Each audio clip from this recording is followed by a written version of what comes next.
is going to be a smaller version, of course, of what it is, but it'll give you the idea.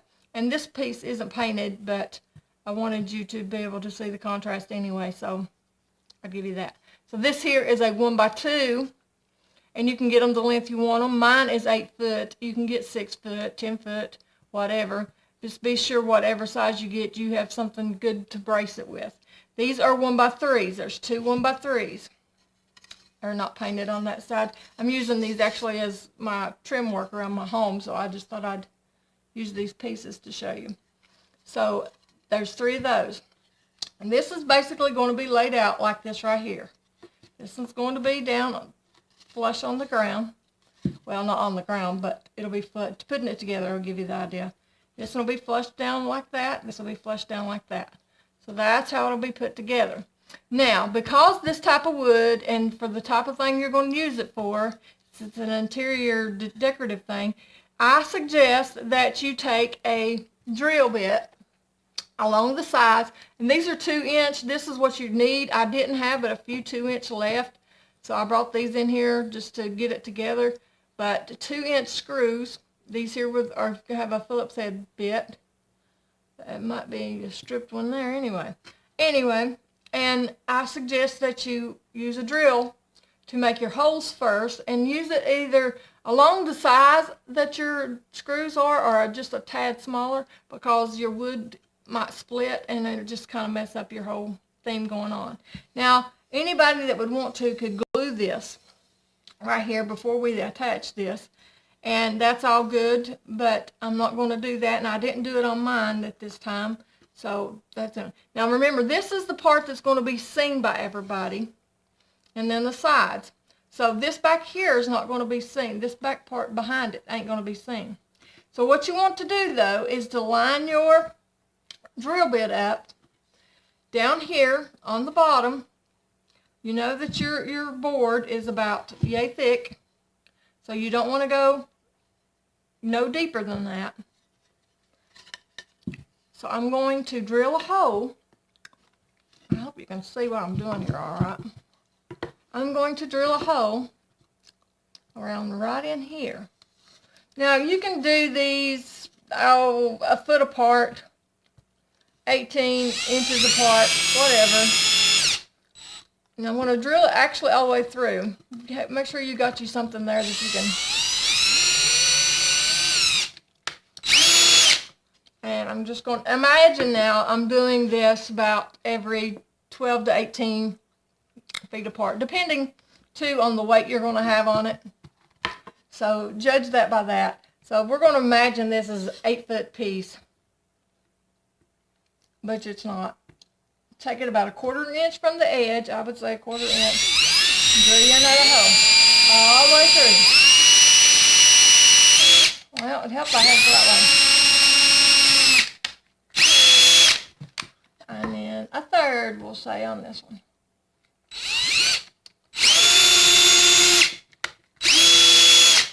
Now, so now is what you would do. See, these are going to be in there. Now see, when you paint this even, this is going to be against the wall, so that won't even be seen. I didn't get that 3rd one through. That one through. Alright. So you don't even have to paint both sides of it. This part's going to be against the wall, so you don't have to paint that side. So this side would go like this. Make sure this is flush. Then you would get your Phillips head bit and your screw. Now what I do is I get mine started. I go ahead and get mine started first. Wow, that sure came out of there. You don't want to stay in there. That's actually not the right bit for this type of thing, but I'm trying to do both of these so I won't have to change them around on you. And I get it started, just basically get it started is what I did. Not all the way through, see, I'm just getting it started just so it won't fall out on me, and they're in there so I don't have to have 500 hands.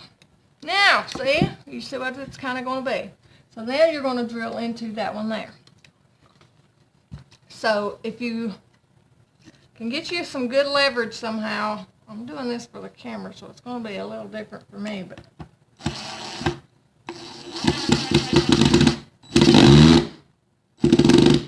kind of table I'm doing it on. This is one of them fold-up tables. Just make sure you're level here whenever you do this. I apologize.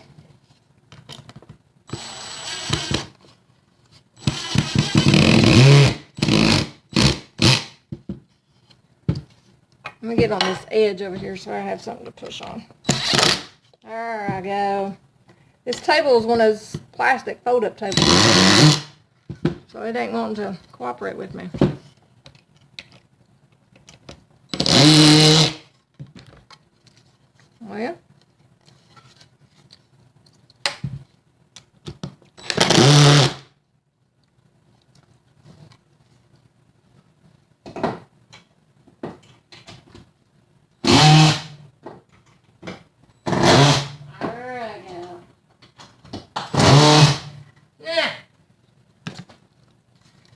Well, now, then we're going to do this one here.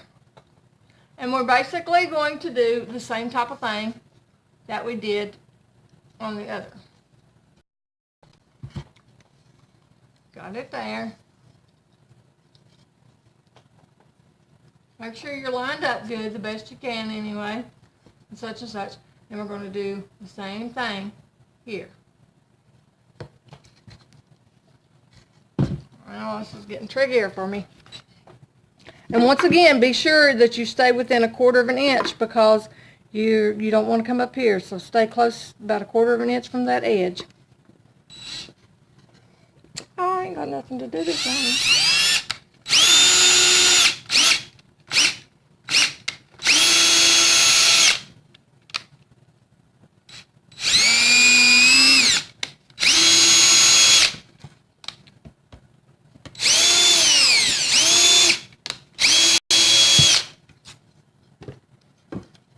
Here we go again. Now this would be painted. On this one you would want both sides of it painted, which that rim there won't matter because it's not going to be seen. You can also use, these are drywall nails right here, and I actually have a drywall bit that will help counter, well, that's going to countersink anyway. See how that sunk in there? That's a good thing for this part anyway, because we're going to cover that. And I didn't bring my stuff in here. So let that counter sink in there a little bit. This type of wood here is really soft, so it's doing a fine job of doing it.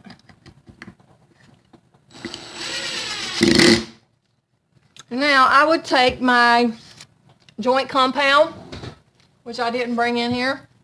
I apologize. And I would definitely paint all this first before you even do any of this. And then do your joint compound in these holes. And if you've never done joint compound, let's imagine this is a spatula. You take your compound or spackle or, you know, there's any number of things like that you can use. And you stick it in the hole and you take your spatula and you smooth it out and get it smooth. And let that dry. And then after that dries, you'll take a piece of sandpaper and you'll lightly sand it just to get it smooth all over. And you can even do that whenever before you paint these. If you want to sand down your edges good. And even after you do it, you can. And then touch it up with paint because you're going to have to touch this back up with paint too. So that's the little shelf, which I needed to screw that in there a little tighter. I know you can see that right there. But due to my wobbly table and just not good form, I couldn't get it in there. But if you do this on something firmer, you'll get that tighter and snugger than what I got it. But then you'll see your pictures. Let me grab one. I'll use this one. We'll do it sideways just because of your pictures will set like that, which you'll have them up against the wall, so they'll be able to stand up more. So they'll stand like that up against the wall, because this is going to be in the wall. Now, as for this being in the wall, you need to find, I'll show you in a moment how to help you find your studs in your wall, because you got to have this up really good, because if it's not, with the weight of all the pictures and stuff, it crumble and fall, you'd be up the creek and Mad at me too. So don't say I didn't warn you. But this is going to be, we're going to take and drill holes right through here because I use these because it's what I had. But just make sure they're a good big bolt that you can screw into the wall good. With this one I'll have to have a socket wrench and all that kind of good stuff, which I'm not going to be able to put this in the wall for you because this is just a demo, but I wanted to show you what I did use. And I would say those are 3 inches long because they got to go through there all the way through into your stud into your wall. So that's going to anchor that really well. Or you can use anchor bolts.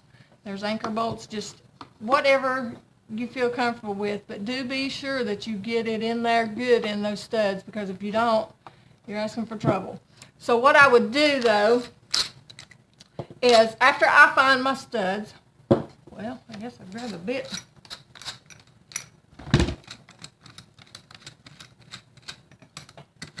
Alright, after I found my studs, now we're doing imagination here. Generally speaking, most studs are about 18 inches apart when they're put in. If you'll go about 17 inches, that should be the center of your studs, but that's not always the case, guys. So you need to, because you never know who built what. So if I was going to, if this was my, sorry, I'm trying to, you can actually mark it off. Let's imagine that this is my studs. And a lot of times I even take a bolt or a screw and do it. So I've made a mark right there on one, and then 17 is right here. So I got me 2 little dots there that show me 17 inches apart. So stud to stud, that's where you should be. But you need to find your studs before you do this part. And, well, I have to do this because the way I've got this phone rigged up here, I'm going to have to do this before I do that. But you would take your drill bit. I'm actually not going to do this either, guys, because I am using these pieces here. I can still use that on my trim work I'm doing. You would take your drill bit and drill right where you made that hole at, all the way through. Because once again, these things will strip your wood, so I'd pre-drill me a hole, and then I would do it here too. But you want several anchors in there. I would, like on mine's 8 foot, and I've got 4 anchor bolts in there. And it probably could have stood a 5th one. So that gives you an idea of that.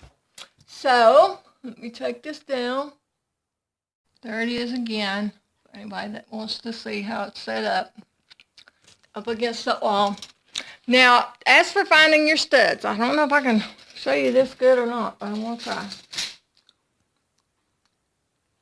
Take you a pencil or something, go from 1 to 17 after you find your stud. To find your stud, if you do not have a stud finder, you can take a hammer and lightly pick the wall. You hear how hollow that sounds right there? See how that sounds different? There's a stud right there, most likely. If you're not positive of that, sometimes you can tell with things. If there's a seam in your drywall or something, generally, if you can tell that there's a seam there, you'll probably have a stud there as well. But if you're not positive, take you a little bitty nail, small as you can, but it's got to be long enough to get through your drywall or whatever you have, and go through it. But go through it about the place your shelf's going to lie. That way you don't necessarily have to fix it because it's going to be underneath the shelf. And peck it there and see if you got a stud. If it holds good, you've got a stud. If it just slides right through, you don't have a stud. So after you find that stud, measure from that stud. Generally speaking, you might need to find out if you for sure have 17 or 18 inch studs in your wall. You would go 17 inches would be the center of each stud. So say right there's the other one. Then I would take my little nail and I would do that same thing again and make sure that stud's right there. And if it ain't, slide it over this way a tad or slide it over that way a tad. Just kind of find your stud. And then when you do, mark that spot. And you can mark it with a pencil or whatever, just so you don't have to do it as bad. Now, after you put your shelf, or as you're putting, I should say, as you're putting your shelf up, I won't have to do this down here, guys. As you put your shelf up, imagine this is against the wall. You want to get your level. You can, for example, go ahead and get this bolt in. Say that you've got this one in your stud. Put it in. Then level your shelf out with a level before you start on your next hole or on the end. I think I started, best I remember, I done this end and then the far end, and then I done my center ones. I think because how I did mine when I did it. So be sure you find that before you do all that. Be sure it's anchored good, guys, because I don't want you to get to this point and everything crumble on you, because that wouldn't be good at all. So be sure you've got a stud. And it wouldn't hurt to have somebody help you, because